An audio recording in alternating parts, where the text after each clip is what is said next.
Okay. I will call Mr. Fabio as our first speaker today. Mr. Fabio, 30 minutes for presentation and 2 minutes for question and answer. Please welcome Mr. Fabio. Time is yours.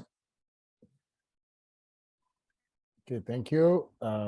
First of all, I just want to make sure that everyone can hear me. Can you hear me okay? Yeah. Okay, it's Okay, cool. that's perfect. Thank you. If you are in the audience, please write down your questions or prepare them and make sure that you bring them later, okay? And the reason why I think questions are important, it's because I want to make sure that this workshop meets your needs, right? I don't know the reality of your classrooms, right?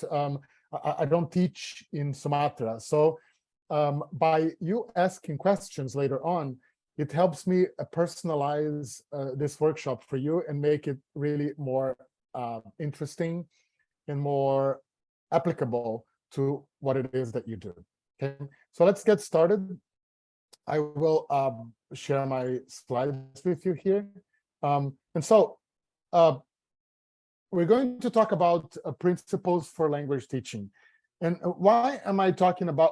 And notice that I didn't put the word motivation in the slides, and I did that for a reason. Because when English teachers, they want to, oh, my students are not motivated, they're not motivated. Well, in reality, and we know this by science and by research, there's not one thing or two things or three things that we can do in our classroom to motivate students. Motivation is not magic. Motivation is not disconnected from the class. Our students will be motivated depending on how we teach and how much space they have in our classes. So that's the most important thing. So the way we teach can motivate students to participate or not motivate students to participate. And so, and this is not really a personal opinion. This comes from studies that were done in classrooms. Teachers who teach well, they have more students participating. And teachers, when we don't teach well, we don't have as much participation. So that's why when we talk about 10 principles for language teaching. What are 10 different things we can do in our classrooms to make sure that the classrooms will be more interesting and students will participate more?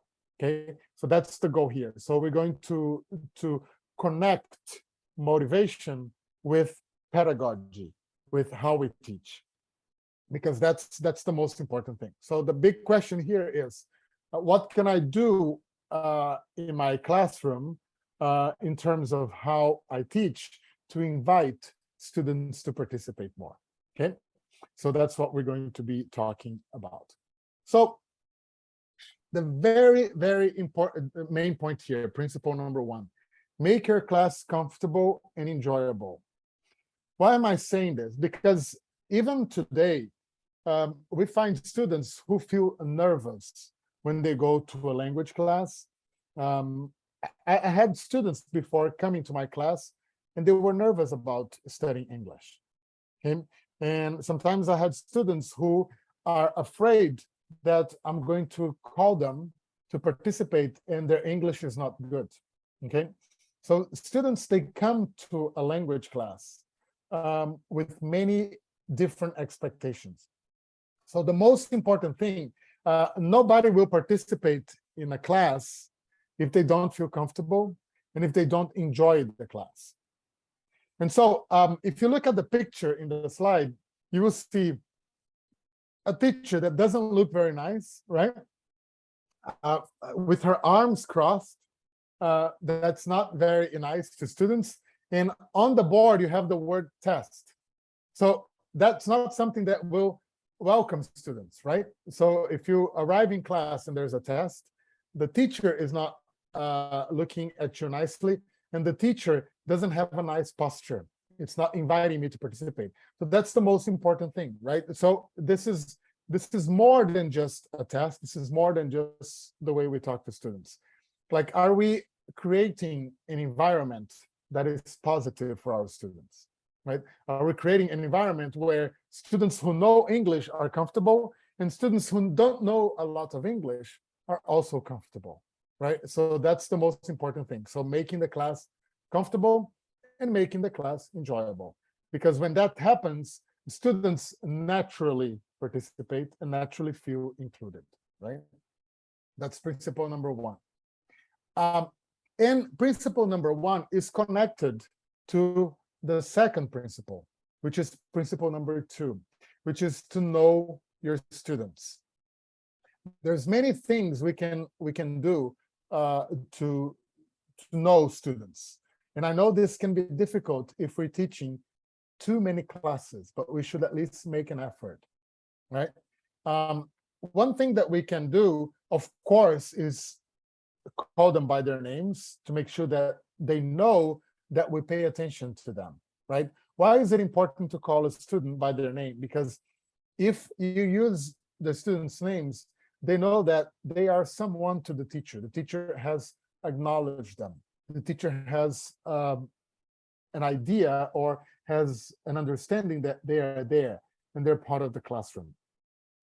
And also, always get it when you have a chance. Ask your students about their preferences. And why is that important? Because when you are teaching English to students, the goal of students learning English is for them to talk about themselves and talk about the things they like and the things they do, right? We don't learn English to talk about people in other countries.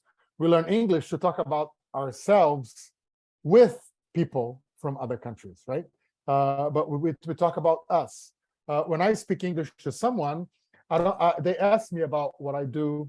They ask me about where I live. They ask me about what I like. They ask me about what I don't like. So the starting point is myself, right? And that's why when we speak English, we talk about where we come from, what our experiences are. And when we ask our students about their preferences, it's easier for us to plan a lesson containing their preferences. It's easy for us to plan a lesson where they see themselves in that lesson, okay? Again, nurture a positive environment. We talked about that in the slide before. And by asking about their preferences, I can also personalize my lesson. What is to personalize the lesson? Well, every time I'm teaching something, I need to make sure that the students bring that to their own life, right? So for example, if I have a unit about sports, I'm not going to be talking about sports that the students are not interested in. I'm going to talk about sports that they are interested in to make it more personal, because the student will be more motivated if they have a lesson about topics that they can connect with, right? If a student doesn't play handball, why am I going to do a lesson about handball? If the students don't play golf, why am I going to do a lesson about golf? No, I have to know what they like, what sports they like, so that I can do a lesson about the sports that they want. And if the book has a text or a listening about something that they don't play, I need to change that listening. I need to change that reading to make sure that it is something that they are interested in. So that's the second principle about knowing students. And the third principle, always give feedback to students. That's a very, very important way. Why? Because one of the things that we understand when we teach English is that sometimes you get like, okay, you get a class, a middle school class or a high school class, year 1 or year 2 or year 3. Well, but if you get, for example, a year 3 class, you will probably understand that not all students will have the same level of language. Some students will be able to communicate very well, and some students will not be able to communicate very well, right? So the feedback that they need is different, right? If I know that a student is communicating very well, I have to guide them to improve their communication. If I know that a student is not able to communicate in English, I have to encourage them to communicate and express themselves more. So that type of feedback is going to change. So it's important that when I correct their mistakes or their errors, I do that honestly. I have to be honest with them. This is right, this is wrong. But I also have to be kind, nice, positive, right? Students need to know that it's normal to make mistakes. Everybody makes mistakes, no matter what level they have, right? And mistakes are not the problem. The problem is when you don't know how to correct your mistakes. So it's important to be honest with them, right? And because a lot of teachers, they say, well, I can't correct my students because they're going to be shy and they won't speak English. No, they want you to correct them. The important thing is how to correct them. Correct them to make them powerful. Don't correct them to make them shy. That's the important thing, okay? So what do I mean by this? Well, if a student makes a mistake, I'm not going to talk in public about their mistake. I'm not going to talk in the front of the class about the mistake. I can go to them individually and talk to them about the mistake because this shows respect, right? If the class is making a mistake, I can talk about the mistake in public because it's a class mistake. It's different. But if I'm talking about individual mistakes, then I shouldn't talk about them in front of the classroom. I should talk about them individually to every student, right? Write down, if you can't talk now, talk later when you have a chance, right? But that's important because if I have to be honest, but also have to be kind, because I don't want to intimidate students, because if I intimidate them, they're not going to be motivated, right? So again, so what I'm trying to show here is the way we behave every day as teachers affects their motivation, right? And sometimes, and this is more important sometimes than trying to find one thing that will motivate them. No, there's not only one thing. It's a lot of things in the way that we teach, right? And again, and this is something that I've seen happening in my classes a lot, okay? And that I try to change. Teachers, students to support each other when making mistakes. I have been in classrooms where a student makes a mistake and everybody laughs, okay? Well, if they're laughing because it's funny, that's okay, but don't allow your students to laugh to make fun of people, right? Because imagine you are trying to speak a language and you are in a class with 25, 30 people and you make a mistake and then laugh at you. Well, next time you're not going to speak, right? Because you're going to feel intimidated. So if your students do that, teach them that it's not okay to do that. Teach them to do the right thing, okay? And help them put themselves in the place of the person who's making the mistake, you know? Ask them like this, okay, if you make a mistake, do you want people to laugh at you? Do you want people to help you fix that mistake? Okay, so I need you to do the same thing to your classmates, to your partners. And sometimes they don't laugh because they're evil, they're bad. No, they laugh because they're nervous. They laugh because they're shy. And that's okay, but still teach them, okay? Laughing when it's funny is okay, but laughing to make fun is not okay, right? We don't want to make fun of people. We want to support them. We want to help them understand their mistake and move on and correct their language, okay? And that's something that is important. So give feedback, but teach students to be nice and also be nice when giving feedback. That is a very important way to support them. Principle number 4, a little instruction, a lot of practice. Okay, and let me talk about this. So what do you mean by a little instruction? You know, researchers today, when people do studies in classrooms where students speak English very well, researchers, they see two things. The first thing is the teacher doesn't talk a lot. And the second thing they see is the students practice a lot. Okay, why? Because sometimes there's something very simple that we teachers sometimes forget to tell our students. And what is that? Okay, let's make a connection here with situations that are not English. If you get a good chef or someone who cooks very well, why are they good? Because they read many books about cooking or because they cooked a lot? What makes them good? What do you think? Cook a lot. They cook a lot, okay?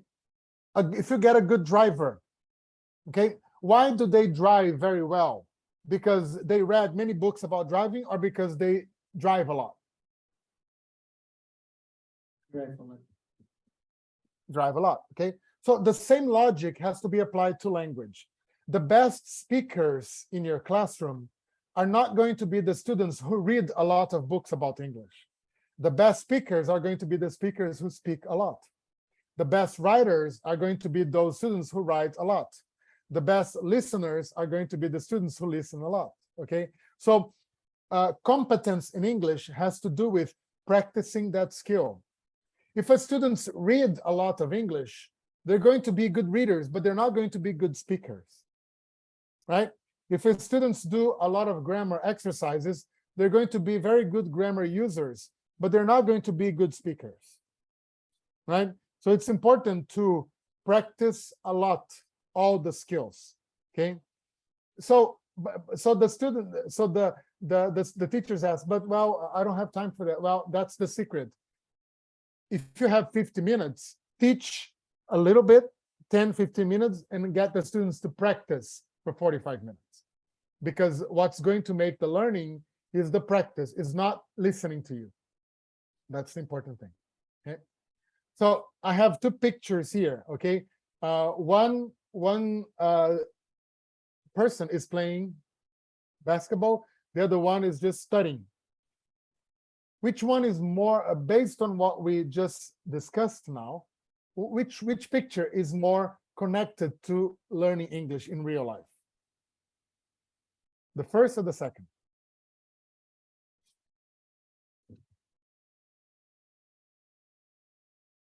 The blue one. The student who's which student is going to learn better, the one who's practicing or the one who's studying from the book? Study from practicing. Yeah, which one of these pictures is more connected to learning English? Okay, let's look at the first person, the player. Is he studying basketball or is he practicing basketball? Practicing. Practicing. What about the student? Is he studying or is he practicing? Study. Studying. Which one is better for English? A lot of studying or a lot of practicing? Practicing. Practicing. So this is how we should study English, by practicing, not just by picking books, okay? Books are good to answer questions, but good books are not good for practicing, okay? If you, again, because if you have a book and you want to speak, are you going to speak to the book? It's impossible, right? To speak, we don't need books, we need people, we need interaction, we need pair work, we need group work, and that's what's important, okay? So when I am planning my class, every class that I plan, okay, I plan, okay, one of the things that I check is, in this class, how much am I talking? How much are the students talking? If I'm talking more than my students, my class is wrong. It doesn't work. Okay? Because the class is for them to talk, not for me to talk. That's what's important. Okay? So, and if we don't do that, our students are not going to develop their English. They're not going to be motivated to use English because they don't speak. Okay? Next one, student-centered teaching, and this is a continuation of the topic from last. Okay, many of us teachers today, sometimes I see in many schools, the goal of the teacher is to finish the book, right? I am a teacher. I go into a class. and I give the students a book and I say, well, our goal is to finish the book. Well, I can finish a whole book and maybe my students will not learn anything. Okay, so let's say, for example, let me ask you a question. Let's say I have a book and the book has 10 units. Okay, I have a class where we only have time to study 7 units, but the students know everything from those units because they practice it. That's my class A. I can only finish 7 units, but my students know everything from the 7 units. And I have a class B where I finish all my 10 units, but the students don't know very much from the units. Which one is better? The one where I finished only 7, but the students know them, or the one that I finished 10, but the students don't know everything? Which one gives me a better class? A, right? So that's important. So sometimes it's normal. For example, if I have 3 classes, it's normal. If I have 3 classes in the same, okay, I'm teaching grade 7, and I have 3 classes. Maybe in 2 of those classes, I'll be able to finish the book. But in one of those classes, I will not be able to finish the book. And that's okay, because my students are different, right? I'm not teaching the book, I'm teaching what they need.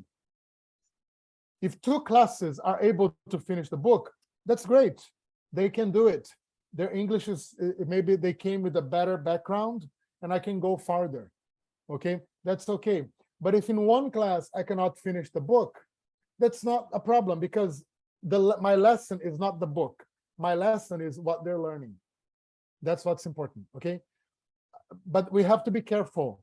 I'm not saying this so that we can use as an excuse for not, oh, I'm not going to finish the book because it's not the important thing. No, I will try to finish the book. But my goal is not the book. I'm not working for the publisher. I'm working for my students. Okay? My goal is that they learn. If they can learn and I can only finish 80% of the book, that's perfect. If they can learn and I can finish 100% of the book, that's perfect. Okay? But the important thing is that everything I teach, they learn. Okay? I don't have to rush. I don't have to make the class too fast just to finish the book, because that's not my goal. Okay? So my goal is student learning, not to cover the material. That's number 1. Number 1 is student learning. Number 2 is to cover the material, not the opposite. Okay? So that's an important thing. Okay? Because this is to help us when planning. Okay? And so when I'm planning a lesson, I have to look at the lesson and say, which of the activities in this lesson do my students need? Which activities don't they need? Or do I need to bring more activities? Do I need to do less activities? So I as a teacher, I have to look at my students and I have to adjust the lesson to what they need. This is the important thing. Okay? All right, so we still have a few more principles. There's 5 more, but I want to stop here in the middle of the way because I've already spoken for half the presentation time, and see, do we have any questions now before I continue, or should I leave the questions to the end? What do you prefer? Okay, everybody, any questions? Silakan Bapak Ibu yang mau bertanya dari 5 prinsipal tadi. Masih ada 5 lagi. Okay, we have 5 more, Mr. ya. Yeah, we have 5 more. Ada yang mau bertanya, Bapak Ibu? Okay, pass, Mr. Okay, so I will continue. But if anybody has questions, please write them down. Okay, if about any of the principles, then we can go back. Okay, if from our room in Zoom also, you can ask everyone. Okay, teman-teman yang di dalam Zoom juga boleh bertanya ya. Kalau the folks who are Zooming, do you have any questions for me so far? Is everybody okay?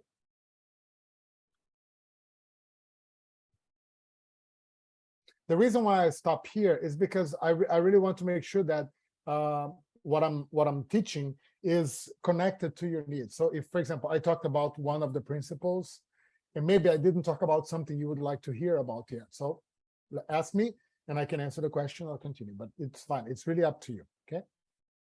So I will continue if you don't have questions. If you have questions in the meantime in the Zoom group, you can write them in the chat box also, and I can read them and answer. Okay? But I will continue then. Is that okay, Shafruddin? Yes, please, Mr. Just continue. Okay. So let me go to principle number 6. Okay. Principle number 6 is encourage students to learn outside the class. I think that one thing that we English teachers understand is that even if we have, like, some schools we have 1 hour, some schools we have 2 hours, some schools we have 3, and some schools we have 4 hours of English a week. It depends on the school. How many hours do you normally have in your classes as a standard? Is it 1, 2, 3, 4, or more?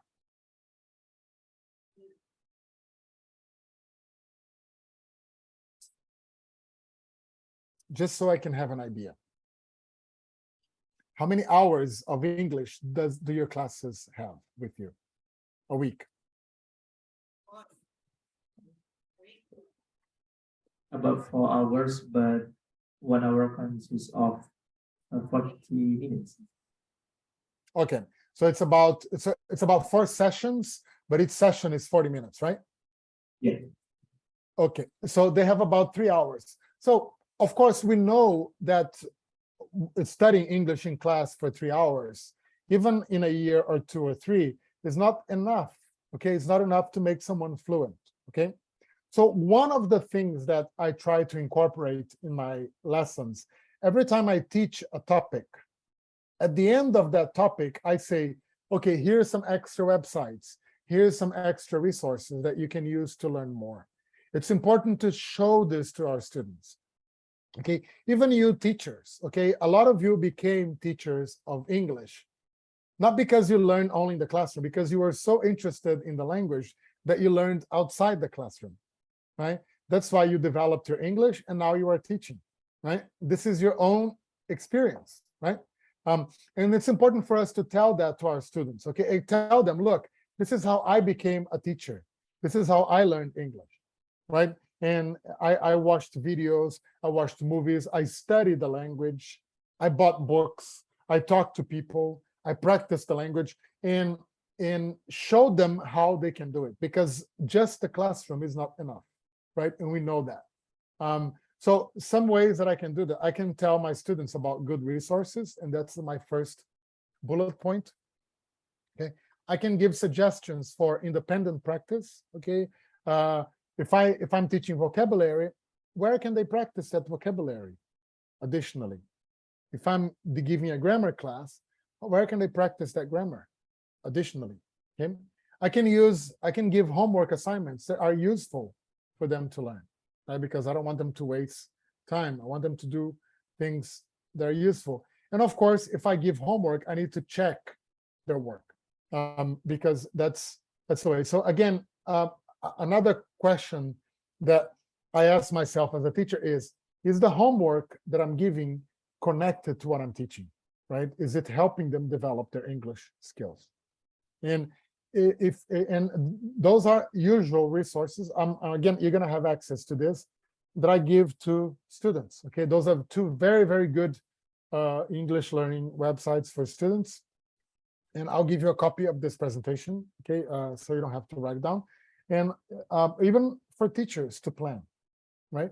And those are really, really good resources. The resources for students have very diverse opportunities for them to practice. And the resources for teachers, they have additional resources for you to plan. Okay, how can you get more ideas to plan your lessons? And those are good websites for that. Principle number 7, and this is one that I would like to call our attention to more directly. Teach language items in context. What do I mean by that? I've been teaching for many years, like many of you, and I've been in classrooms in the United States, in Brazil, in Indonesia. I've been in classrooms in Mexico, and 4 or 5 other countries. I've been in classes. I've seen really, really good classes, and I've seen classes that have many problems. I think that there are many teachers, and I'm not talking about one particular country, I'm talking about in all the countries. I've seen that, even in the United States. There are many teachers that don't teach English, they teach grammar. And there is a difference between grammar and language. Okay? Is it important to teach grammar? Of course it is. But grammar is a small percentage of your teaching. Let me give you something to think about. Okay? Let's say, for example, you live in Sumatra, okay? And your first language is Bahasa Minang, right? Or some other language. Or maybe your family comes from Java and your first language is Bahasa Jawa. Okay, all right. So your parents, they speak Bahasa Jawa with you, okay? Now, let's say your parents, they want to teach you Bahasa Indonesia. What do? Do they buy a bunch of grammar books and give to you and say, read those books, or they just speak Indonesian with you? Speak Indonesian, sir. Exactly, because so what is the lesson we get for this? How do we learn a language? By communicating. Okay. Now, many teachers, they go into a classroom and they teach grammar after grammar after grammar. And then they say, well, my students don't communicate. Of course, because you're not teaching communication, you're teaching grammar. Okay, so that's an important thing. Okay, so don't start a lesson. What is the goal of grammar? Grammar is important to understand the language. But grammar is not important to communicate using the language. Okay, let me give you an example. A metaphor. If I'm learning if someone is teaching me to ride a motorcycle, they don't open the engine and they make me memorize the parts of the engine. Okay, they put me on top of the motorcycle and they help me ride a motorcycle, right? They teach me to ride. How do I learn how to ride a motorcycle? Not by studying the engine. I learned to ride a motorcycle by using the motorcycle, right? How do I learn to speak English? By using English. Okay, grammar is the engine. If you are making a mistake, if I'm using the motorcycle wrong and I damage the motorcycle, then I'm gonna have to open the engine and fix it. Okay, if I am making mistakes, then I'm gonna have to learn grammar to fix the mistakes. Okay, but to use the language every day, I'm not using just grammar, I'm using language. That's important, okay? So, but yes, I still have to teach my students the simple present. Yes, you do. But don't spend 1 hour teaching the simple present. Teach the simple present in 10 minutes and practice the simple present and use the simple present. That's the difference, okay? How do you use the simple present? That's easy.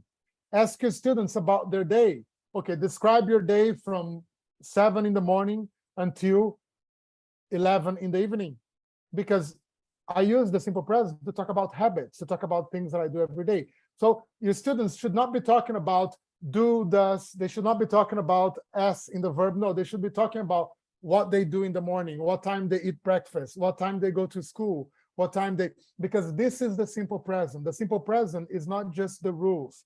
The simple present is what I do every day. Okay, what is the simple past? The simple past is what I did yesterday, what my family did yesterday. Okay, what is the simple future? The simple future is what I will do tomorrow, what my friends are going to do tomorrow, what my neighbors will do tomorrow. This is the simple future. I'm talking about life. I'm talking about people. I'm talking about experiences. I'm not just talking about grammar. That's the important thing, okay? So how can I start a lesson? Start with a story, start with a song, start with a dialogue, start with a game, start by asking the students about themselves, okay? And then show them the language, okay?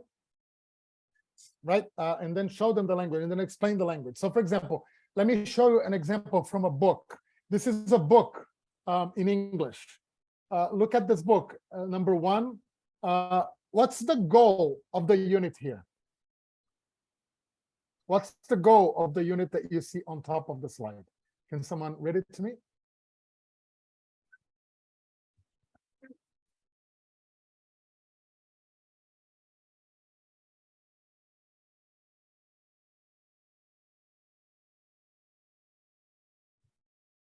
So again, look at the slide that I'm showing you. And it have number 1 and goal. What do you see here? Plan an activity with someone, right? But then you look at the first activity in the book. What is the first activity? Grammar. Well, that's the problem, right? Because if I just learn can and have to, I'm not learning how to plan an activity with someone. I'm learning can and have to, okay? So what do I have to do? Well, first of all, get the students to plan the activity, and then you teach them about can, and then you teach them about have to, right? Because they can plan an activity without can and without have to. Okay, so that's the important thing. Like, so am I gonna teach can and I'm gonna teach have to? Yes, but that's not the most important thing in my lesson. The important thing is the goal.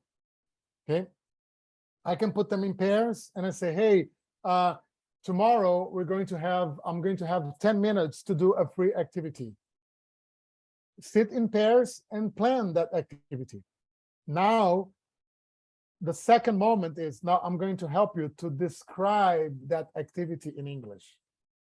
Now I'm going to teach you about can. Now I'm going to teach you about have to. And that's different. Okay?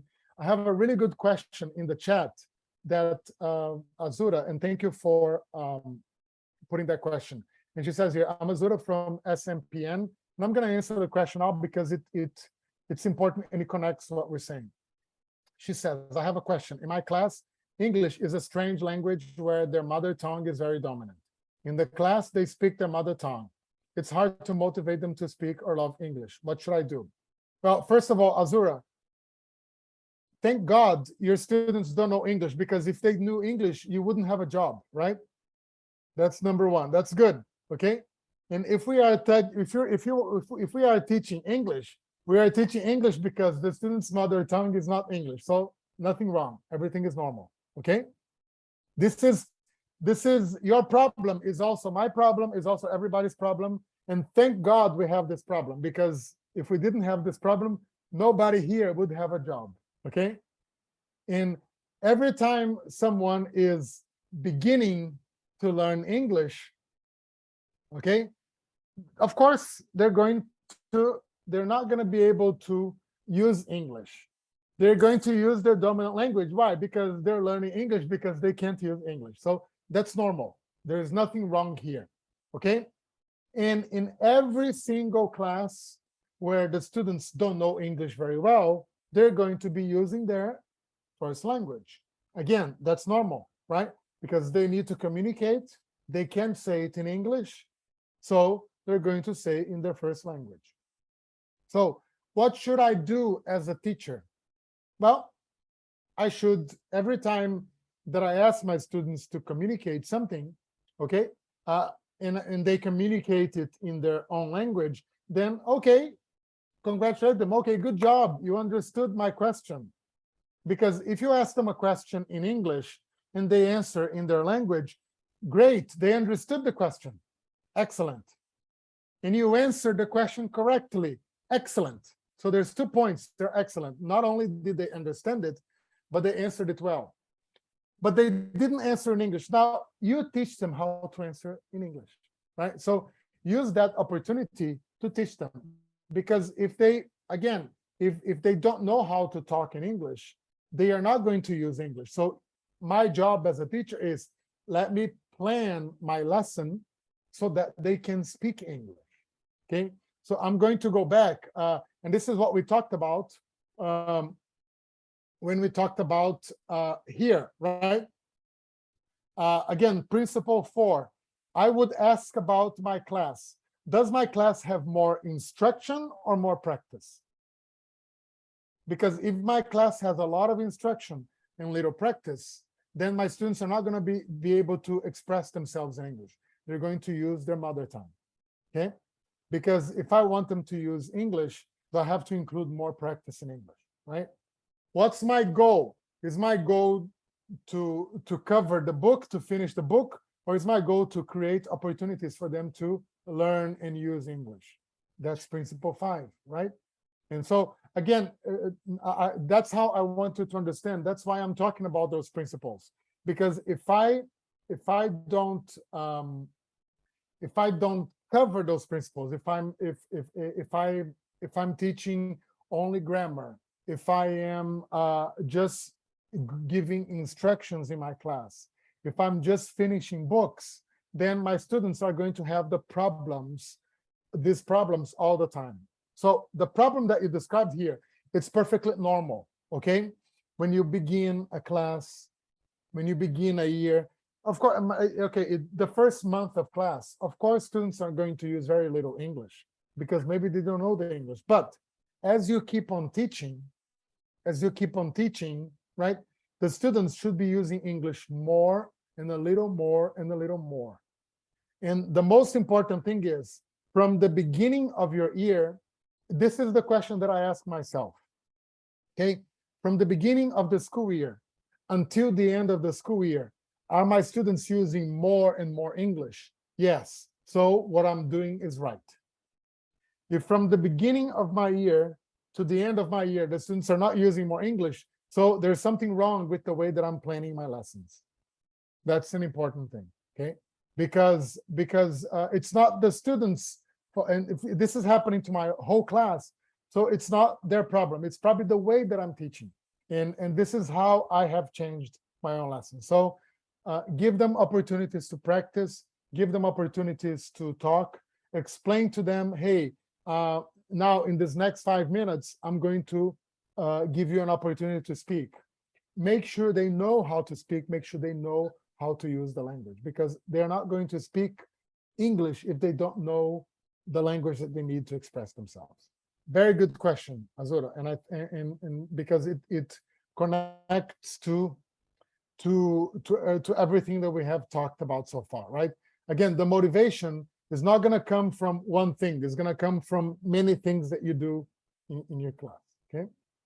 But again, if they are beginners, then your problem is normal, okay? Just make sure that every day, every week, they're using more and more and more English, okay? Again, this is another activity, a conversation, right? Again, read and listen to 2 people planning an activity together, okay? And then listen again, repeat. Okay, so look at this unit, look at the goal, okay? Look at the goal here, to plan an activity with someone, right? And the book begins with a grammar lesson. And then the second activity is read and listen to 2 people planning an activity together. Well, what's going to help my students more? To teach the grammar first option, and then doing the listening, or doing the listening first so they can see an example of people planning an activity, and then doing the grammar, okay? Of course, it's the second option. Why? Because if I do the listening first, I'm going to be teaching them the language that they need to make their own planning, right? So first I teach them the language, and then I explain the grammar, and then they can do it because they have vocabulary, they have grammar, and then they can speak, right? But if they don't have those 2 things, the model, the conversation models, and if they don't have the grammar, then they can't speak, right? But it's not just the grammar. The grammar should come, but it's not the first thing, okay? maybe it's the second or the third thing, or even after that. Okay.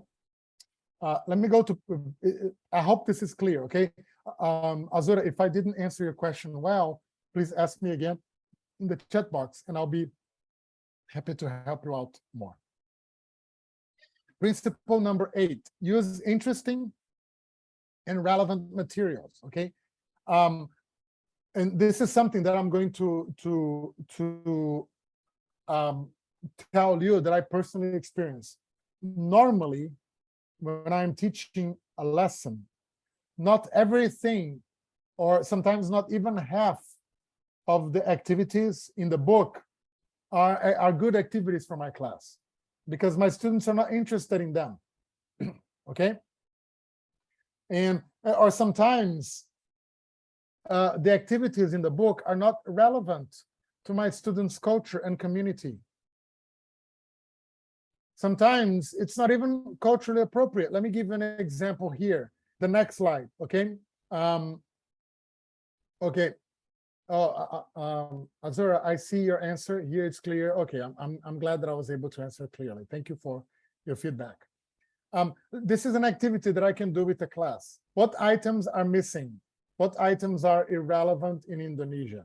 Okay. So, for example, if I'm going to teach a lesson about the things you need in your home, do people in Indonesia, do they need everything that you see in this picture? Do they use everything that you see here?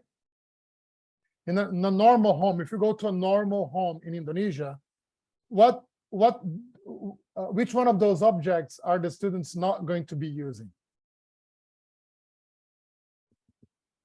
The dryer and the dishwasher. Dishwasher. You don't see many dishwashers in homes here, right? People, they do the dishes in their hands. Okay. Even in my home in the United States, I don't have a dishwasher. I don't need it, right? What else is not important or not so important?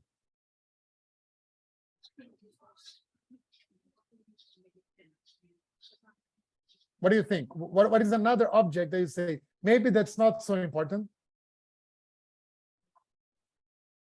Which one? Coffee maker, maybe. Coffee maker, right? Yeah. I mean, if most people drink coffee to brook, right?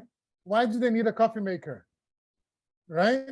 Why do they need a coffee maker? Many people don't have coffee makers in Indonesia because it's not something that they like. Can they buy it? Yeah, they can. Coffee makers are cheap, but they don't need it, right? And so why am I going to be teaching this vocabulary to my students? They don't need to understand. I can just show them, okay, this is called a dishwasher, great, but I don't need to practice this. That's not important for them, right? I don't need to be, I'm not going to put coffee maker in a test because it's not an important thing for them, right? But I know that air conditioners are very important in Indonesia, right? I know that a fan is very important in Indonesia. I know a refrigerator is very important. A stove is very important, right? And some other objects that I see here. So give more attention to what's important. Just because something is in a book doesn't mean that you need to use it, right? Okay, show the students, show them and say, okay, this is a dishwasher. People use it for that. But we're not going to be talking a lot about this because we don't have this in our country. It's not important, okay? So we as teachers, we need to be making those choices, right? The second thing, so this is, and okay, and if you look at these pictures, what's missing here? What are some things that people use in Indonesia that you don't see in this picture? What do you think? That people use in their homes? Is anything missing?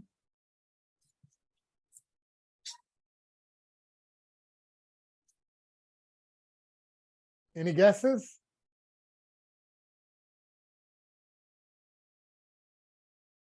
I would say a rice cooker. There's no rice cooker in the picture, right? This is way more important to my students than a dishwasher. Okay, so you are the teacher. You know your students, and that's more important than your book.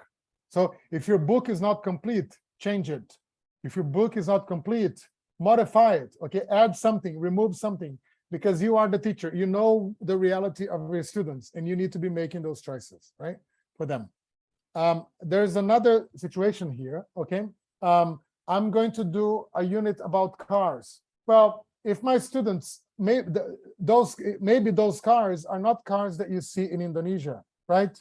So why am I going to use those cars? I can go to the internet and I can get pictures, some cars that people have in Indonesia, and motorcycles, and that will be more interesting to my students than the cars that I see in this picture here, right? So it's important to make sure that your students, they see themselves in the material, they recognize themselves in the material, because every country, people use different cars.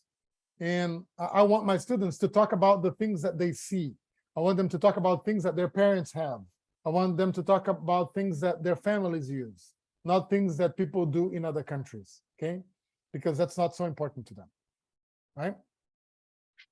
In principle 9, again, this again has to do with the question that Azura asked me. Make sure that every time I do an activity because I want to give my students an opportunity to communicate. So do activities with a communicative purpose, okay? Yes, and they need to practice, but the most important thing is they need to speak. Let me give you an example in a slide here, okay? If you look at this book, okay? This book has exercise about there is, there are. So you have practice 6.3. Complete the sentences, use right there is or there are. Practice number 6.4. Use the correct word. They have to choose there is, there are. Yes, in practice number 6.3, in practice number 6.4, they're practicing there is, there are, but they're not producing language. Okay? Practice is not language production. Okay? So, and then look at letter A. Describe your hometown to a partner. Use there is, there are. So, if I have 20 minutes for practice, okay, I want to maybe do the first activity, I will do 5 minutes. The second activity, I will do 5 minutes. And then I'm going to do letter B, I'm going to use 10 minutes because it's more important. Okay? In letter A, the students are not producing language. They're just answering exercises. Letter B, my students are producing language. And then they're learning. That's the difference. Okay? In letter B, they are riding the motorbike. So they're learning how to drive. Okay? They're practicing how to cook, so they're learning how to cook. That's B. Okay? So every time I teach something, I have to create an opportunity for them to use it in real life. Okay? That's the important thing. That's how my students will learn. If they don't produce language, they're not learning. Okay? How do they produce language? When they talk about themselves, when they talk about their family, when they talk about their home, when they talk about their school, when they talk about what they like. That's when they produce language. Okay. The same way, how does a driver drive? Well, by driving a lot. Why does a chef cook well? By cooking a lot. How do my students produce English well? By producing a lot. Okay. So letter B is much, much, much more important than letter A. Is letter A important? Yes, to practice, to learn quickly, quickly, quickly. Letter B, more time, because they're using language. That's important. Okay. So I'm going to do number 10, and then I'm going to open for questions. In principle number 10, teach English as an international language. Okay. Why is this important?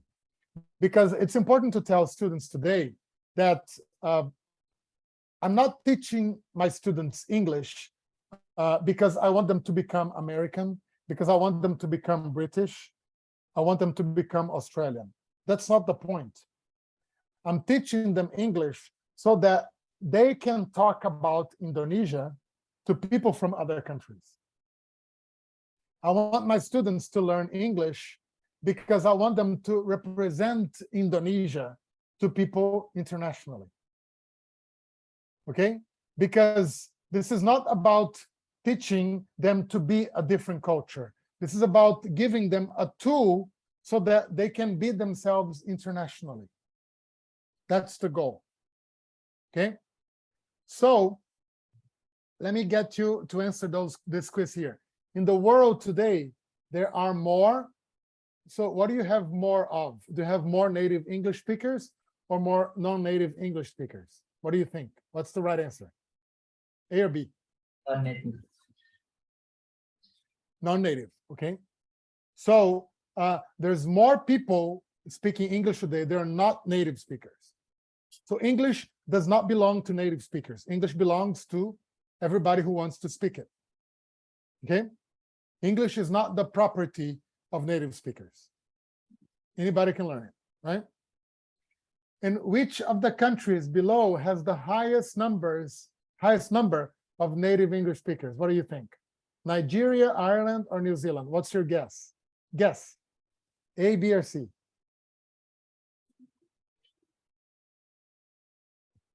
No idea. Which one? No idea. Guess. Ask your audience. What is the guess from your audience? Maybe B. B, Ireland? Okay. So the right answer, to surprise you, is A. Yeah. Nigeria is an African country, but in Nigeria, many people learn English as a first language. They're native speakers. There's more native speakers of English in an African country of Nigeria than in New Zealand. There's more native speakers in Nigeria than in New Zealand, which is a native speaking country. So this is to show you that sometimes many things that people believe about English are not right. So be careful when you are teaching English, okay? When I teach English to my students, I tell, I'm not teaching English from the United States.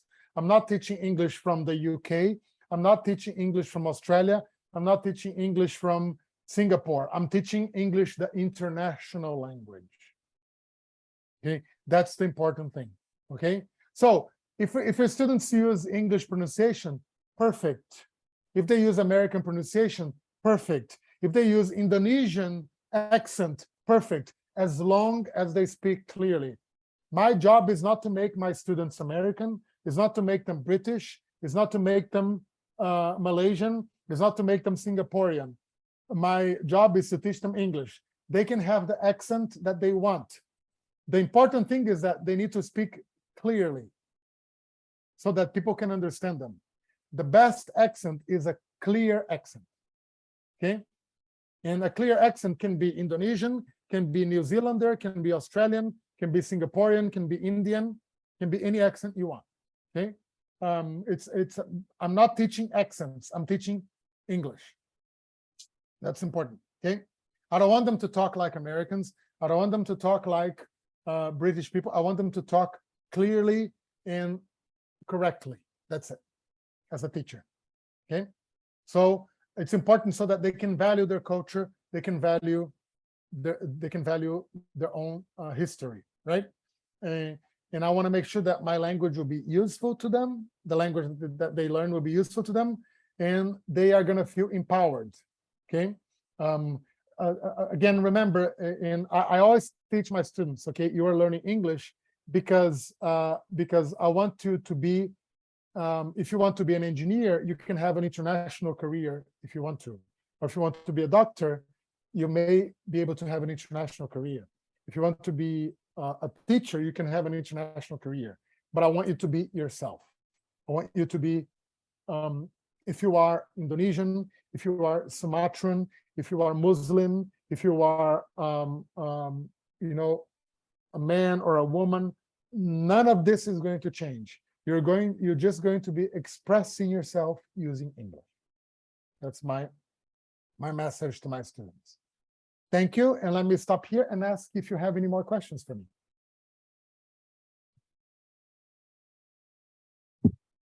Well, thank you, Mr. Fabio, for your presentation. And ladies and gentlemen, this is for question and answer session from our hybrid seminar. Okay, you can ask Mr. Fabio from Zoom meeting also. You are zooming, you can ask Mr. Fabio directly from your place, and also hear from our participant in this room. Any question, everybody?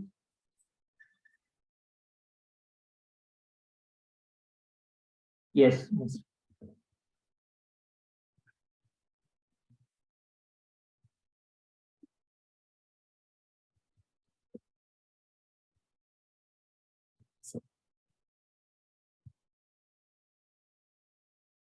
Yeah, good.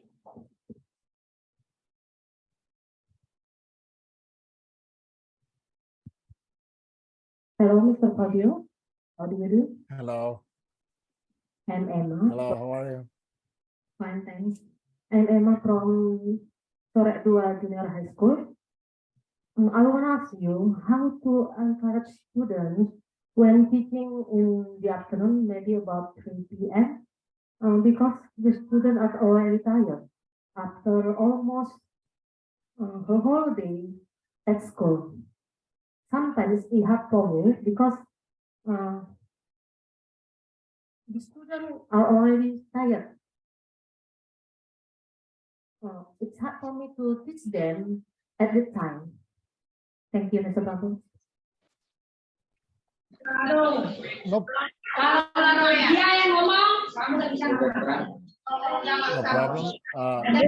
Thank you for your. I think there's only an open audio. Okay, to make sure, maybe Miss Emma, Okay. about the what we call English subject always at the end of the at the end of the schedule in that day, maybe all the week. That's one. Yeah, I think it's a very good question, because I think that you are. Oh, what's her name again, Miss? Miss Emma. Miss Emma. Miss Emma. Okay, thank you for your question. I think it's very good because you touch on something that is really important for us teachers, right? If you are teaching a class the first thing in the day, and if you're teaching a class the last thing in the day, you need to take that into consideration, right? You can't teach the same way if you're teaching the first class of the day or the last class of the day, right? But this is not true only for English. This is true for English. This is true for math. This is true for geography. This is true for science, right? So if your students, they come, this is what I do as a teacher. If I have first of all, I observe my students. If the students, they come to my class and they're already tired and they are low on energy, so I'm going to spend the first few minutes of my class to do an energizer, to do something that will bring their energy up. Maybe sing a song, maybe play a game. It doesn't have to take 20 minutes. It doesn't have to take 30 minutes. It can take 5 minutes, okay? Do some riddles. Do something in the beginning of your class to bring their energy up, okay? Because that's the reality, right? We are teachers. We can, if your students are tired, you cannot tell them, well, pretend that you're not tired and learn the lesson. No, I have to include something in my lesson that will bring their energy up a little bit so I can teach my lesson. So first of all, start your lesson with something different, maybe a 5-minute activity that will energize them. Maybe they would like to stand up and do some stretching, some exercise. Maybe they like to sing a song when they start a class. Maybe they like to play a short game. Whatever it is, find something that they like, ask them what they like, and incorporate that into your lesson. Because if you don't do that, and then they don't participate every day, and then you lose 5 minutes of your class, but then you get their energy up and they participate more, it's better to do that than to not do that, because the result is better, okay? So that's why I think your question is very good. So add something in the beginning of your lesson, and sometimes in the middle too, okay? Do an energizer in the first, let's say you have 40 minutes. do an energizer in the first 5 minutes of the class, and then in the middle of the class, take 2 more minutes and do another energizer to get their energy up again, right? But add something, okay? But the students also need to understand, yes, you, the teacher, and the class, you have to adapt to this reality. But the student also needs to understand that this is also normal, right? You are also a teacher. You don't have the same energy to teach the last class as you have the first class, okay? Their parents, they don't have the same energy in the beginning of the day as they have at the end of the day, right? If you go to a doctor, the doctor doesn't have the same focus in the beginning of their day as they have at the end of the day. This is just a normal a way of life. Everybody goes through this. This doesn't happen only in the classroom, but what we need to do is accept it. This is part of being human, okay? Our energy goes down throughout the day. It's normal. So what do I need to do? I need to do little things that will bring my energy up, okay? And what brings my energy up? Maybe a game, maybe a song, maybe an activity, maybe some stretching, maybe eating something or drinking something. Have a cup of coffee before you start my class. Have a cup of coffee if you like coffee, whatever. You know, find what works for your class, because that's what it is to be a teacher, to understand, okay, yes, I can teach, but my conditions, my situations are different from class to class, right? And not only that, Miss Emma, sometimes if a student comes from, I notice something as a teacher. If I have the first class of the day, it's different than if I have the first class of the day. If the students, they come from something that they like, for example, physical education, and then they come to my class, well, I'm in a disadvantage because they're more interested in playing soccer than they are in learning English. So I have to start my class differently. If the students, they come from a very boring class to my class, then I have an advantage because, well, my class is better than the boring class I had before. So sometimes I have an advantage. Sometimes I have a disadvantage, and that's just normal. That's the way to teach. Okay, but very good question. Okay, any else, everybody? Okay.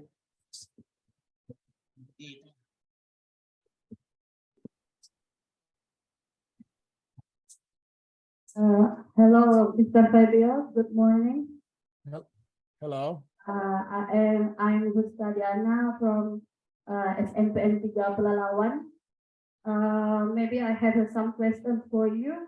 My first question is how to make a student active in asking question in English, because most of my students don't know.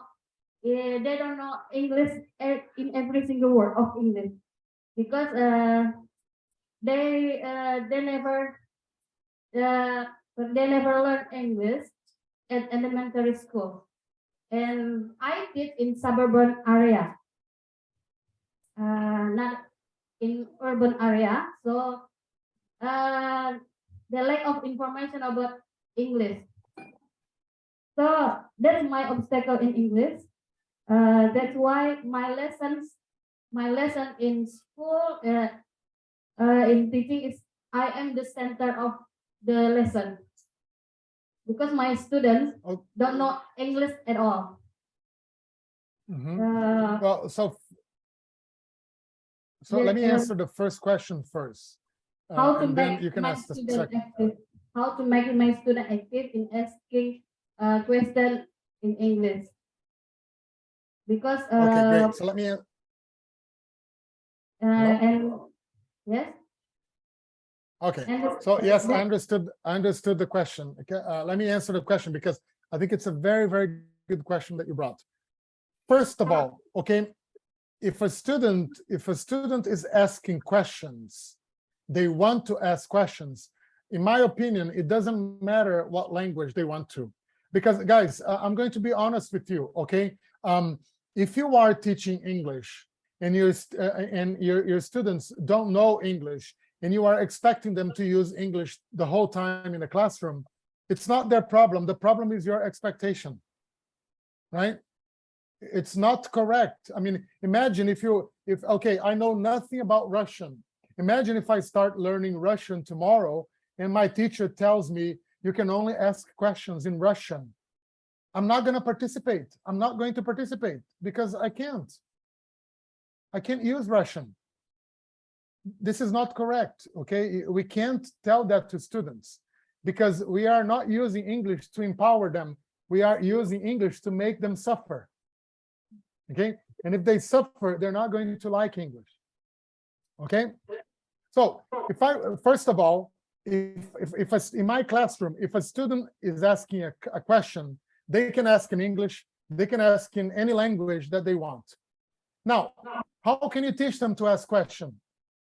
If they ask the question in Bahasa, okay, that's a very good question. Now, let me ask you how to ask this question in English. Write the question on the board, have the class repeat, and then say, now, can you repeat the same question in English? Use the opportunity to teach them how to ask that question in English. If you do this 50 times, 60 times, your whole class will be learning how to ask questions in English, okay? If you want everything you want the students to do, first we have to teach them. If you want the students to ask questions in English, so first we teach them how to ask questions in English. If we want the students to do group work in English, then we have to teach them how to do group work in English, okay? This is a classroom. Everything we want them to do, first we teach, okay? Now, if my students are asking questions in my class, I'm going to clap, I'm going to celebrate. It doesn't matter if they ask questions in English, in Bahasa Indonesia, in Bahasa Minang, Bahasa Jawa. The important thing is they're asking questions. Now, if the question is in English, I answer the question directly. If the question is not in English, before I answer the question, I teach them how to ask that question in English. I have them repeat. I have the whole class repeat because I'm using that moment as a teaching moment. And then they ask the question, and then I answer the question, okay? But there is no problem in them not asking the question in English, okay? As long as they participate, because when people ask questions, they are participating. And participation is more important than the language that they're asking in, because I can teach them to ask that in English. It's not a problem, okay? Okay, thank you, Dad. I hope it helped, yeah.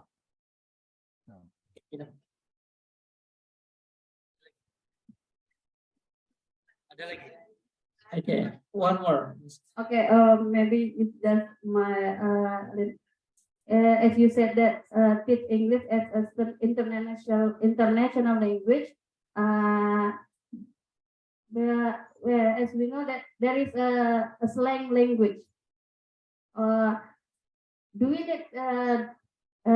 need kids introduce the students the slang language too, or just the formal language? Because like slang language is always used in dialogue. Do we need introduce the students about the slang language? That's a good question. Again, I will answer that in a simple way.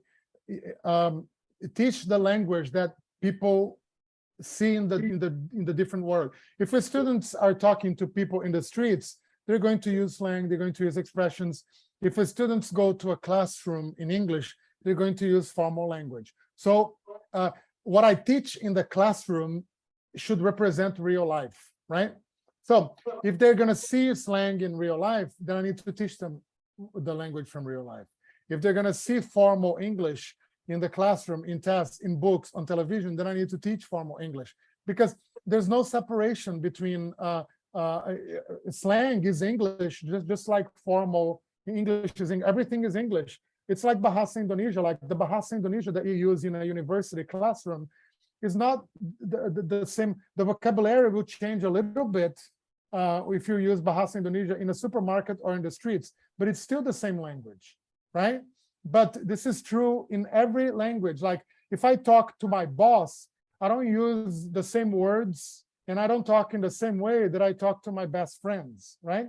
If I talk to my grandmother, I don't talk in the same way that I talk in a chat room on WhatsApp, right? So this is normal for every language, you know? And I want my students to learn the English that real people use. And in real life, people use formal English, they use slang English. Now, I'm not talking about bad language, okay? I need to keep a level of respect in my lesson. If they want to learn bad language but by themselves, that's not my problem. That's a problem of how their parents raised them, right? And they can learn that on their own. I'm not going to teach bad language in my classroom, because in my classroom, there's a certain level of respect, right? The same way that a biology teacher doesn't teach bad language, the same way that a math teacher doesn't teach bad language, right? And that's not about, that's about respect, right? And I need to keep that line. But there's a lot of slang that's good language. And so if it's good language, I need to teach, because they will see it. Again, I'm teaching my students the English that they need in real life. And real life includes formal English, informal English, includes slang. So that's why your question is very good, because it teach what they need, okay, in real life. Okay, thank you. One more question, maybe? Yeah.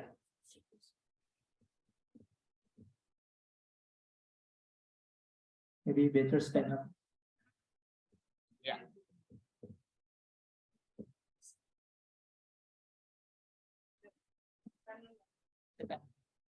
Tekan lama Ibu.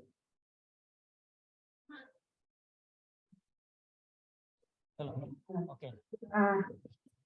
Good morning, sir. I want to ask you, for me, teaching can be stressful. Maybe because I have 3 children and I have to stay at school up to 3 o'clock. That's why sometimes I don't have time to prepare my topic for teaching tomorrow. So I want to ask you, how do you manage the stress from this profession? Thank you. Yeah, I think that your reality, I think, is the reality of many teachers, right? Because I would say the first thing I would like to say is, okay, planning a good class doesn't mean planning a lot. It means planning in a smart way. Okay, so if your class is a bunch of slide presentations and you're talking the whole time and you have to prepare those slides, there's a couple of things, and I'm not saying your class is like that, but because I've seen teachers do that. And when I started teaching, I used to teach like that too, but I completely changed it. First of all, if you have to prepare a lot of slide presentations, first of all, you are giving yourself a lot of unnecessary work, right? If you present something on a slide, or if you write it on the board while you're speaking about it, it doesn't make any difference to students, right? I don't have to spend hours and hours preparing a lot of slides. I prepare slides for things that are important. I don't prepare slides for everything, right? Second, the class should not just be a presentation of slides. The class should be students working in groups and practicing language, right? So prepare for that, okay? Prepare a lesson where maybe you talk for 5 minutes and students are interacting for 10 minutes. And then you talk for another 5 minutes and students are interacting for another 10 minutes. And then you talk for another 5 minutes and students are interacting and using language for 10 more minutes. So they're talking more than you, okay? And you are just guiding them, okay? I would say if you are having to plan a lot, and if your planning is taking you too much time, so you're probably not planning the right way. So look at the way, ask yourself the following questions. How much am I talking? How much are my students talking? What do I need to reduce here? What do I need to adjust? Okay, and find a system that you can use again and again to save time. Because if every week you plan your classes in a different way, it's going to take a lot of time from you. But if your classes, they follow a basic routine, if they follow a model, if they follow a standard, then it's going to be easier for you, because then you can just repeat that standard, and you can just by just changing the content of the class, but not the standard itself. Okay, that can save time. Okay, and third, be realistic. I mean, this is the reality of life. Like, we can't expect yourself to be 100% every day. We all have families. We all have problems, right? We all have, and the reality of a teacher is, how can I do the best I can despite my problems? How can I do the best I can despite being tired? How can I do the best I can despite all the difficulties of in the world? Because nobody is 100% well to teach. This doesn't happen to any teachers. And don't feel bad about it. Just recognize it and try to do your best, right? But what I would tell you to not to do is, don't go to your class unprepared, because you're going to feel bad about yourself as a professional, right? Prepare as much as you can. If you can prepare a lot, prepare a lot. If you can prepare just a little because you don't have much time and you have 3 children, then prepare just a little. But prepare, because when you prepare, you teach better classes and you feel better about yourself, because you feel like, yes, I am working professionally. You feel good about your work, and you know that you're doing what you can. And that's what I would tell you. Do what you can, but do something, right? So that you can feel good about it. Okay, maybe enough question from our participants, because we need to come to the next speakers, named Aisha. Okay, but before we close, okay, maybe you have closing statement, Mr. I'm just gonna thank you once again for your participation, and I'm sorry if something that I presented wasn't too applicable for you, but I thank you for the questions, because the questions helped to get to the points that you wanted. Thank you everybody that helped put this together. Thank you, Shafuddin, as always, for the opportunity. Ibu Nur Aisha, I really apologize for not being able to stay for a presentation, because I have another commitment now. Okay. And I can't change. I have to go to the OE campus, and I need to be there soon. So I really can't stay, but I wish I could. And if this is recorded, I would love to watch this later on. Okay. And I wish you all the success in your presentation. I'm sure it's going to be fine. And thank you, everyone. Okay, thank you, Mr. Fabio. Okay. Okay, see you.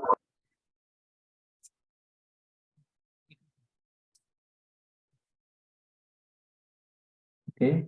Okay, thank you very much, Mr. Fabio, for your attending our meeting today and our hybrid seminar for English teacher.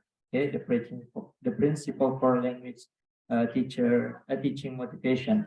Okay, actually, lots of principles and strategies that you have sent to us today that is very useful for our teaching and learning process in the classroom. So I hope one day we can meet again and with another opportunity. Okay, thank you very much, Mr. Fabio, and see you then. Okay. Thank you, Mr. Fabio. Okay. Okay, everybody. So Thank sorry. you. Okay, not to introduce Mr. Fabio at the beginning, because that's time also. And now we have the second speaker. It is from Pekanbaru, and Dr. Nur Aisyah Zulkifli, one of our lecturer at the State University of Sultan Syarif Qasim Riau. Maybe without further ado, please welcome Ms. Nur Aisyah. Time is yours.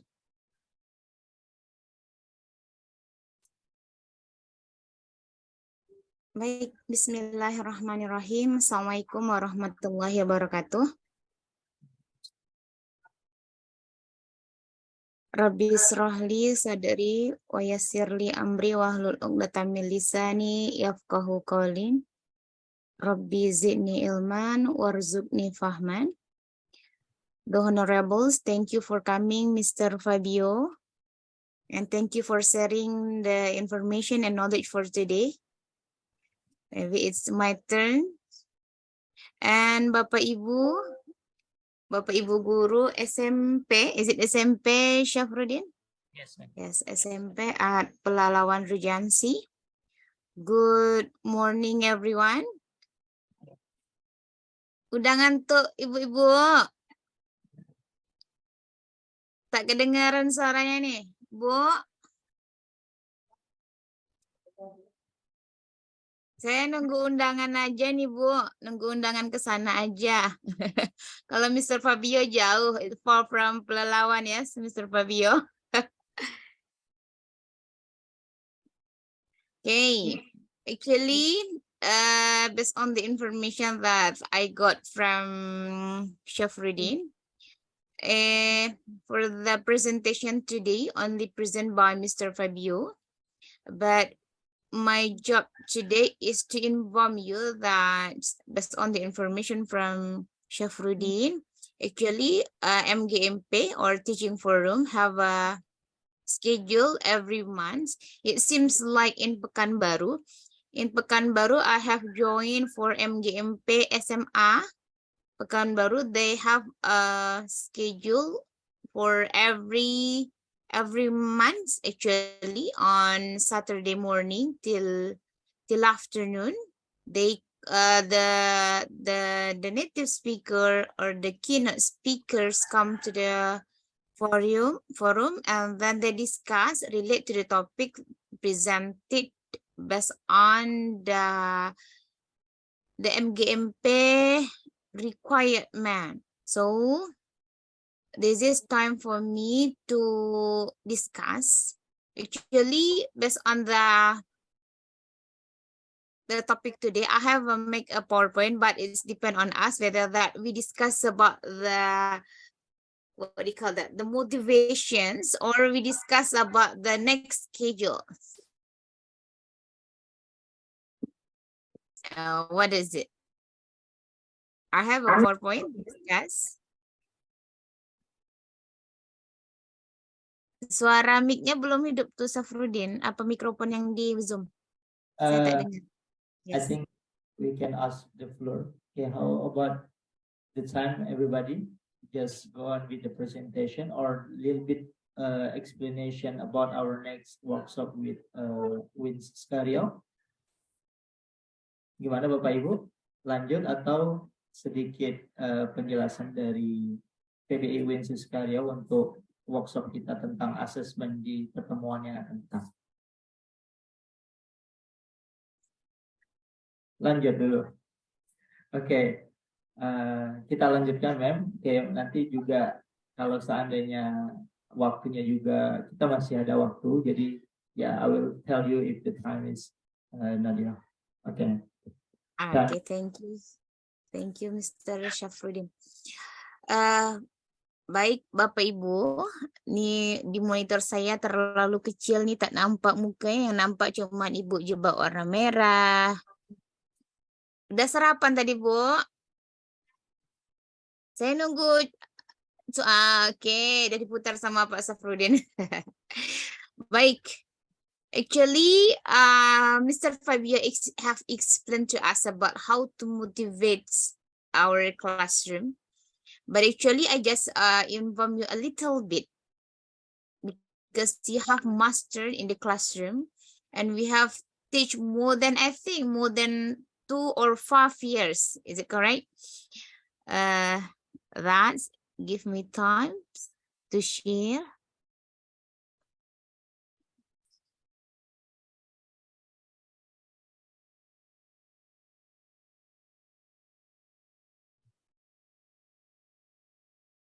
Okay.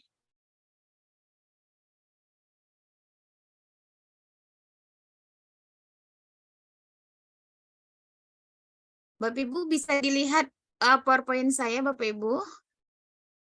Clear, Mem? Oke, clear. Mama Syah nih PowerPoint-nya ini udah berduit-duit ya kan Bu Ibu nih, apalagi Ibu pantang nengok duit ya Bu Ibu. Saya ini rasa bicara sendiri nih. Baik. Based on the flyer given by the Pak Syafruddin, actually the topic today is related to the motivation. Whatever is about the condition of the classroom, whatever about the condition of us as a teacher, but the first point that we should give to our student is how we as a teacher giving the motivation to the student to engage the student to our classroom context. Okay, before I come to the motivation itself, let's see. What is it? Kira-kira gambar apa ini Bapak Ibu? Yes. Kita kalau nampak duit itu gimana ya? So we ask to ourselves first.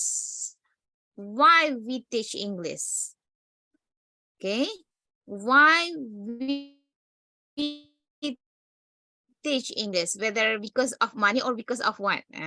Kan gitu. Kadang ada persentase guru ini bahkan hanya oknum ya Bapak Ibu. Mengajar ini ada berapa oknum yang saya katakan oknum, mengajar bahwasanya guru ini hanya mengajar ini hanya pekerjaan sampingan. Itu yang kadang-kadang membuat kita tidak maksimal to teach in English.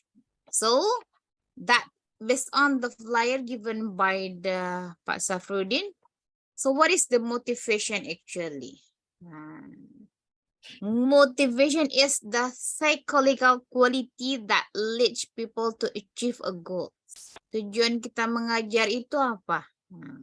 That's related to our quality, the psychological quality. Pemerintah sudah memberikan instruksi. Pemerintah sudah memberikan kurikulum to lead us how to teach, how to manage our classroom atmosphere, classroom context. So we come to us as a teacher, how we achieve the goals or the purpose of the curriculum need by the government. Let's see what is the motivation itself. The motivation is important affected variable in second language acquisition and it has correlation with the second language achievement and proficiency. Jadi Bapak Ibu, ketika motivasi ini menjadi penting, kalau tadi Mr. Fabio said how we teach our student, but right now it's time for me to teach us how to give motivation to us. Untuk diri kita sendiri, in order the goal of the curriculum can be achieved. So we need to know what is the proficiency that we want to achieve for our student and our proficiency. That's how we make a correlation between our motivation to teach and the condition of the classroom today. So we have type of motivation here. First is intrinsic motivation. The second is extrinsic motivation. So intrinsic motivation, it's come to us. Ini kita mau ngajar ini karena apa? Because I'm happy to teach. Kalau jawabannya happy to teach atau keinginan sendiri untuk mengajar, berarti masuk ke intrinsic motivation. Tapi kalau ada hal-hal lain yang membuat kita mengajar itu bukan suatu tujuan utama, maka itu termasuk ke extrinsic motivation. Because of external reward. And because of external reward, I think that our classroom context cannot be achieve the goal from the curriculum. And then we come to the, if we know whether it is intrinsic or extrinsic motivation from us to teach in English, so we just ask to ourselves. Jadi saya tidak bisa mengajarkan Bapak Ibu karena pada saat ini extrinsic apapun intrinsic motivation that come to us, that's the question answered by ourselves. Jadi pertanyaan itu bisa dijawab oleh diri kita sendiri karena kita seorang guru. Jadi saya di sini tidak menggurui tapi mengingatkan kembali. Insya Allah Bapak Ibu di sini ada yang mungkin lebih senior dari saya. Jadi saya hanya mengingatkan kembali how is the motivational teaching strategies. Bagaimana sih strategi kita mengajar itu agar memotivasi anak, memotivasi diri to achieve the learning goal. First, what should you do? The first one is making language class interesting by selecting varied and engaging topic, material, and activities. Bu, katanya di sini yang pertama kali itu kita harus memilih. Apa yang dipilih? Bervariasi, Bu, topiknya. Bervariasi, Bu, materialnya. Bervariasi, Bu, activitiesnya. Apalagi sekarang kurikulum merdeka itu meminta kita lebih ke bervariasi dalam mengajar. Bervariasi dalam memberikan materi. Modulnya itu kita yang mendesain sendiri. Kalau di perguruan tinggi mungkin kita lebih we need more than 1, 2, and 3 resources in teaching and learning process. We only ask to the student, okay, please find this book and this book. Please find this material and this material based on the topic. But it's different context with the classroom for the junior high school. Ini tugas berat bagi kita. Kalau di what do you call that? Sekolah swasta, for the elementary school, they have learned English. So it's not difficult for us to come to teach them for the junior high school. But it's difficult context when we teach for the student that they never learn English before the elementary school. Ini yang gawatnya. Ada yang di sekolah yang malah nggak belajar bahasa Inggris waktu SD, pas di SMP ada kurikulum yang mewajibkan ini tercapaian pembelajarannya. Nah, itu yang akan milik kita. Dan saya pernah punya pengalaman, I have one experience when teach the Usuluddin student, bahasa Inggris umum. Ngajar bahasa Inggris mahasiswa Usuluddin. Yang gawatnya itu yang dari pesantren. Nah, di pesantren tak ada belajar bahasa Inggris. And then I have capaian pembelajaran. How I take this one? That's time for me to give a motivation first. Even that I don't believe it that I can achieve the learning goal. So the first one that we have to be considered to motivate our student is give a varied material and activities. Apalagi anak SMP ini masih bisa moving, bergerak. Dengan satu topik aja mereka bisa membuat activity yang tidak membosankan. Nah, beda dengan mahasiswa, tak mungkin saya ngasihkan, misalkan dictation, seperti apa berpindah-pindah, tidak bisa seperti itu. But it's time for us, for the junior high school teacher, to give a variety of teaching and learning activities. Jadi strategi pembelajaran ibu yang harus dikembangkan agar kelas termotivasi belajar bahasa Inggris. And then the second one is have humor, fun, and game in class. Harus ada humor, Bu. Jangan serem aja muka kita ini ya. Nah, macam mana cara kita memberikan games in the classroom. Today, games yang di HP lebih menarik daripada game yang dikasihkan guru. Itu that's our job. To make it our class is more fun. Kasih game, diintegrasikan antara apakah game itu langsung, whether that the game is directly in the classroom we applied, or we join with some game using online or offline.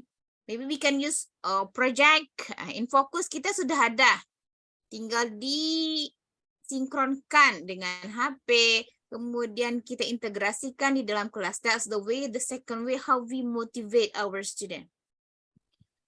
Number 3, what we do to motivate our classroom context, create a pleasant and friendly atmosphere. Kondisi di dalam kelas itu menjadi friendly, katanya. Pleasant. Jangan menjadikan kelas itu sebagai kelas bahasa Inggris yang menyeramkan. Pelajaran bahasa Inggris menyenangkan. Even that we only learn about part of body. Meskipun hanya belajar part of body or part of speech, for example. But this is a friendly atmosphere for student. Arm, hand, finger, like this. How we make the interesting atmosphere in English classroom context. And what is the fourth one? For the fourth one, develop a good trusted relationship with a learner. Jangan sampai satu kelas itu tak hafal namanya. Nah, itu gawatnya ya kan. Even that we have so many students, but we try to develop trusted relationship with a learners. That's the way we as a teacher create the motivation in the classroom context. Okay, I only have 7. Number 5. What is number 5? Kalau Mr. Fabio tadi banyak how we motivate the classroom, like we come to the 5 point. Number 5, promote learner autonomy by allowing freedom in the classroom and sharing as much responsibility with the learner as you can. Ingat Bu, kata keywordnya as you can. Jadi ada peralihan bahasa learner center bahasanya. Autonomous learner.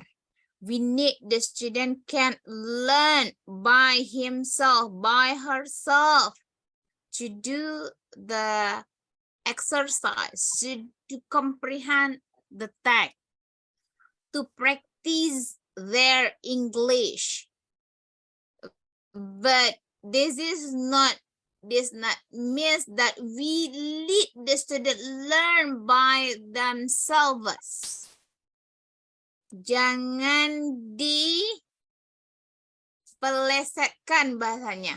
Learner center itu, kan learner center, Anda harus belajar sendiri, apalagi konteks dari kurikulum merdeka ini autonomous learner. Tidak Bapak Ibu. Anak SMP mesti pedagogi, bukan andragogi. Even that we need the higher order thinking in our curriculum, but they need our education. We not only teach but educate. Ingat, tugas kita tidak hanya mengajar, not only teaching but also how we educate the student. So, jangan dipelesetkan kata-kata learner center dan autonomous learning based on the curriculum goals. Based on the capaian pembelajaran. Jangan. On the sixth one, what is the motivation teaching strategies? The sixth one, make the course relevant by doing a need analysis and adjusting the syllabus accordingly. Bapak Ibu, kita punya capaian pembelajaran dari kurikulum. We know that at the last meeting, not at the last, what do you call that?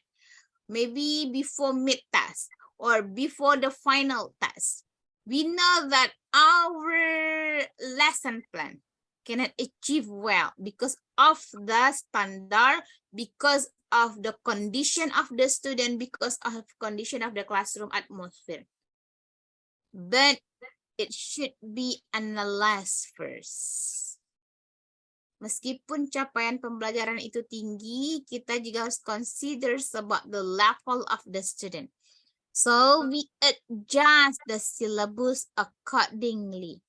We not adapted all of the curriculum or 100%, but we have to be considered about the condition of the student. So what we do, we need an analysis and adjusting the syllabus accordingly.